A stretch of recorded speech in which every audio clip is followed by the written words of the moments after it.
아직 막내가 남았는데라고 하는 말씀의 제목으로 하나님 말씀 증거할 텐데 지금 시간이 12시 2분입니다. 그래서 이런 날 담임 목사가 말씀 길게 전하면 참 눈치 없다 이렇게 생각하실 테니까 짧게 말씀 전하고 내려가려고 하는데요. 흔히들 자녀를 양육하는 것을 농사에 비유하곤 합니다. 그래서 자식 농사 잘 지었다 이렇게 말씀하시는데 지금 이곳에 계신 분들 중에서는 자식 농사 잘 지은 분도 계실 것이고 때로는 조금 아쉬운 마음 갖고 계신 분도 계실 것이고 또 자식 농사를 한참 지어야 되는 분들도 아마 계실 겁니다. 모든 부모님들의 공통적인 고민은 어떻게 하면 자식 농사를 잘 지을 수 있을까 고민하실 텐데요. 저도 아이들을 셋 키우고 있기 때문에 같은 고민을 하고 있습니다. 그래서 오늘 다윗의 가정을 통해서 자녀들을 잘 양육할 수 있는 방법 한 가지를 함께 나누고 싶은데 다윗이 성경에 등장하는 그 내용을 함께 읽은 사무엘상 16장에 다윗이 성경에 처음 등장합니다. 하나님께서 사무엘 선지자에게 명령하셔서 기름을 부으라 말씀하시고 베들레헴에 있는 이새의 집으로 찾아가게 됩니다. 그런데 이새가 아들을 다 준비시켜서 사무엘에게 보였음에도 불구하고 하나님께서는 그 7 아들 누구에게도 기름 부으라 말씀하지 않으셨습니다. 하나님의 명령을 받고 이새의 집에 가서 기름 부으려고 준비했던 사무엘이 당황하는 거죠. 그래서 묻습니다. 아버지 이새에게 아들이 다 왔느냐? 그랬더니 그때 아버지 이새의 대답이 아직 막내가 남았다 말씀하고 있죠. 이름을 부르지도 않습니다. 그냥 막내가 남았다라고 기록하고 있어요. 근데 막내라고 하는 말이 히브리 말로 하카탄이라고 하는데 이 단어는 쓸데없는 사람, 또 굉장히 어린 사람, 또 먼지와 같은 사람 이런 때 쓰는 단어가 바로 이 하카톤이라고 하는 단어입니다. 그러니까 다윗이 이름도 없고 형들은 다 그 사무엘 선지자를 만나러 나왔는데 그 집에 소용이 없는 필요가 없는 아주 작은 사람이었기 때문에 아버지가 그 집으로 부르지도 않는 그런 존재였다고 하는 겁니다. 당시의 영적인 지도자 사무엘의 집에 왔으니까 우리가 생각해 보건대 아들들을 목욕시키고 가장 좋은 옷을 입혀가지고 사무엘 선지자 앞에 보였을 겁니다. 제가 신방 갈 때 제가 여러분의 가정 안방을 들여다보지 않지만 여러분이 제가 신방 간다고 하면 청소도 다 하시고 맛있는 음식도 준비하시는 것처럼 사무엘 선지자가 왔을 때에 이새의 가정의 아들들은 다 준비를 하고 있었을 것이죠. 그런데 막내 다윗만 밖에 나가서 들에서 양을 치고 있었다고 하는 겁니다. 사무엘이 그 아이도 본 다음에 하나님께서 명령하시면 기름 부어야 되기 때문에 내가 식사하지 않을 테니 그 아이를 얼른 데리고 와라 이야기를 합니다.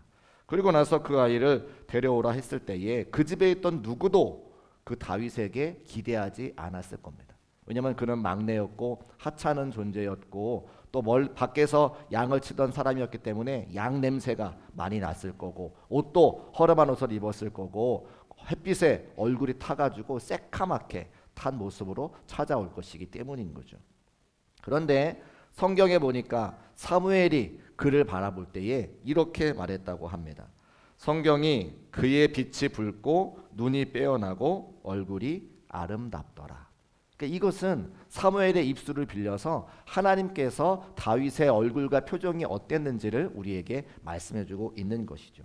사무엘이 보기에 특별한 것은 다윗의 눈에 광채가 났다는 겁니다. 어린 다윗이 온몸에 건강미가 넘치고 얼굴이 밝고 웃음기가 있는 매력적인 아이였다고 하는 거예요. 우리 중고교회 사랑하는 자녀들이 다윗과 같은 아이들이 되시기를 주의 이름으로 축복합니다. 특별히 눈이 반짝반짝했다고 하는 거죠. 그 눈은 사랑받지 못하고 아버지나 형들로부터 왕따를 당하던 하찮은 취급받던 그런 아이의 눈이 아니라 그의 눈이 붉고 눈이 빼어나고 얼굴이 아름다운 모습으로 찾아왔다고 하는 겁니다. 그러니까 우리가 생각할 때에 아버지로부터 인정받지 못하고 형들에게 왕따당하고 그런 아이의 눈빛이 아니라 살아있는 생동감이 있는 그런 모습으로 이제 이새와 또 사무엘 앞에 온 것을 알 수가 있는 거죠. 저와 여러분은 성경을 이미 많이 읽었기 때문에 다윗의 성장 과정이 어떤지 대충 알고 있습니다. 그런데 여러분, 우리가 다윗에 관련된 성경을 읽으면서 그의 아버지 이새와 다윗이 함께 아름답고 정답게 대화를 나누는 본문을 읽어본 적이 있으십니까? 그런 본문이 없다라는 거예요. 또 자신들의 식사를 들고 전쟁터까지 찾아간 그 다윗에게 큰형 엘리압이 어떤 말을 하느냐, 핀잔을 주고 저주하는 것을 알 수가 있는 거죠. 사무엘상 17장 28절 말씀 같이 한번 읽어보겠습니다. 시작. 큰형 엘리압이 다윗이 사람들에게 하는 말을 들은지라 그가 다윗에게 노를 바하여 이르되 네가 어찌하여 이리로 내려왔느냐, 누구에게 맡겼느냐. 나는 내 교만과 내 마음의 완악함을 아노니 내가 전쟁을 구경하러 왔노라. 아멘. 형들이 전쟁을 잘 치르고 있는지 무사한지 아버지의 명을 받아서 도시락을 들고 그 전쟁터에 쫓아간 다윗에게 큰형 엘렙이 뭐라고 이야기합니까? 양들은 어떻게 하고 지금 찾아왔느냐. 오히려 그를 핀잔하고 그를 뭐라고 하는, 잔소리를 하는 그 모습을 보게 되어지는 거죠. 그러니까 아버지에게 무시당하고 형들에게 왕따를 당하는 그 다윗의 모습을 우리가 기억할 수 있다라고 하는 겁니다. 그런데도 불구하고 다윗의 얼굴과 눈이 남달랐고 구김살 없이 자랐다고 하는 거예요. 그러면 누가 다윗을 돌봤겠는가? 자, 결론부터 말씀드리면 하나님께서 다윗을 돌보셨습니다. 같이 한번 따라 하실까요? 하나님께서 다윗을 돌보셨습니다. 아버지가 아니더라도 형들이 아니더라도 하나님께서 그 다윗을 돌봐 주셨기 때문에 그의 얼굴에 빛이 나고 구김살 없이 자라는 그런 자녀가 되었다고 하는 거예요. 골리앗과 싸울 때에, 사울 앞에 불려갔을 때에 다윗은 양을 치면서 자신이 겪었던 그 하나님에 대한 이야기를 하고 있는 장면이 사무엘상 17장 34절 35절 말씀 같이 한번 읽어보겠습니다. 시작. 다윗이 사울에게 말하되 사자나 곰이 와서 양떼에서 새끼를 몰아가면 내가 따라가서 그것을 치고 그 입에서 새끼를 건져내었고 그것이 일어나 나를 해하고자 하면 내가 그 수염을 잡고 그것을 쳐 죽였나이다. 아멘. 이 두 말 속에, 이 두 구절 속에 하나님께서 다윗과 어떻게 행하셨는지를, 어떻게 동행하셨는지를 알 수가 있는 겁니다. 양을 칠 때에 곰과 사자와 이리가 그 양을 먹으려고 하면, 잡아먹으려고 하면 하나님께서 다윗과 함께 해주셔서 그것들을 물리쳐내고 그가 고난 가운데 어려움 당할 때에 그 고난의 현장이 바뀌어서 시와 노래를 짓는, 시편을 지을 수 있는 축복의 자리로 변화시켜 주신 것을, 그렇게 함께 하셨다고 하는 사실을 저 말씀을 통해 알 수 있는 것이죠.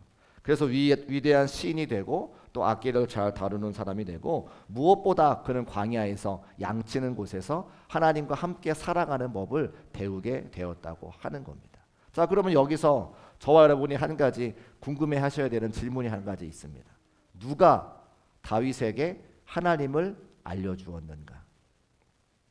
그렇게 하나님과 동행함으로 인해서 양을 지키는 자리에서, 고난과 어려움의 자리에서 시를 짓고 노래를 하고 하나님과 동행하는 법을 배웠는데, 그러면 그 누가 하나님을 다윗에게 알려주었냐 하는 겁니다. 정황상 막내 아들을 무시하는, 막내 아들이 있는지도 잘 알지 못하는 그 아버지 이새가 알려주었을까요? 그렇지 않습니다. 왕따시키는 형들이 하나님에 대해서 다윗에게 알려주었을까요? 그렇지 않습니다. 그러면 누가 다윗에게 하나님을 알려주었을까? 성경을 아무리 읽어봐도 다윗의 어머니에 대해서는 잘 나오지 않는데, 필경 다윗의 어머니가 다윗에게 하나님을 알려주었을 것이죠. 그러면 그 근거가 되는 성경은 어디인가? 그 근거가 되는 본문이 어디인가? 다윗의 어머니에 대해서 우리가 알아볼 수 있는 근거가 어디 있느냐? 시편 말씀 86편 16절과 116편 16절에 보니까 주의 여종이라고 하는 단어가 나오더라는 거예요. 우리 시편 86편 16절 말씀을 같이 한번 읽어보겠습니다. 시작. 내게로 돌이키사 내게 은혜를 베푸소서. 주의 종에게 힘을 주시고 주의 여종의 아들을 구원하소서. 주의 여종의 아들을 구원하소서. 내가 지금 힘들고 어려울 때에 하나님께서 주의 여종, 나의 어머니의 헌신하는 모습과 나의 어머니의 예배하는 모습과 나의 어머니의 기도하는 모습을 알고 계시니 그 어머니의 아들인 나를 좀 구별 살펴달라고 고백하는 다윗의 시편을 볼 수가 있다는 거예요. 시편 116편 16절 말씀도 한번 보겠습니다. 함께 읽습니다. 시작. 여호와여, 나는 진실로 주의 종이요 주의 여종의 아들 곧 주의 종이라. 주께서 나의 결박을 푸셨나이다. 아멘. 나도 주의 종이지만 주의 여종의 아들, 우리 어머니의 아들, 하나님이 아시지 않습니까? 하나님께 전심으로 예배하고 하나님께 기뻐 찬송하고 하나님을 섬기기에 부족함이 없었던 나의 어머니를 알고 계시니 나의 어머니를 살피셔서 나도 굽어 살펴주시고 이 어려움에서 건져달라고 다윗이 시편 노래를 통해 기도하고 있는 것이죠. 누가 다윗에게 하나님을 알려주었는가?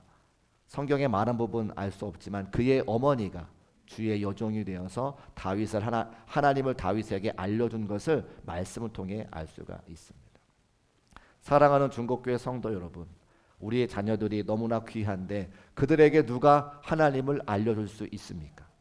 바로 사랑하는 부모인 내가 우리 사랑하는 자녀들에게 하나님을 알려줄 수 있는 믿음의 부모가 되시기를 주의 이름으로 축복합니다. 어떻게 알려줄 수 있나요? 오늘과 같이 내가 예배하는 모습을 통해서 내가 기도하는 모습을 통해서 우리 아이들에게 하나님을 알려줄 수 있는 거예요. 내가 예배하는 그 모습, 내가 기도하는 그 모습, 내가 함께 교회를 아름답게 섬기는 그 모습이 내가 주의 종이 되어서 하나님을 섬기는 그 모습을 우리 자녀들이 그대로 보고 본받을 줄로 믿습니다. 그래서 우리 중국교회가 오늘뿐만이 아니라 우리가 사랑하는 모든 날 동안 사랑하는 자녀들과 함께 예배하고 아름답게 주님을 섬김으로 말미암아 아름다운 교회와 믿음의 명문 가문 되시기를 주의 이름으로 축복합니다.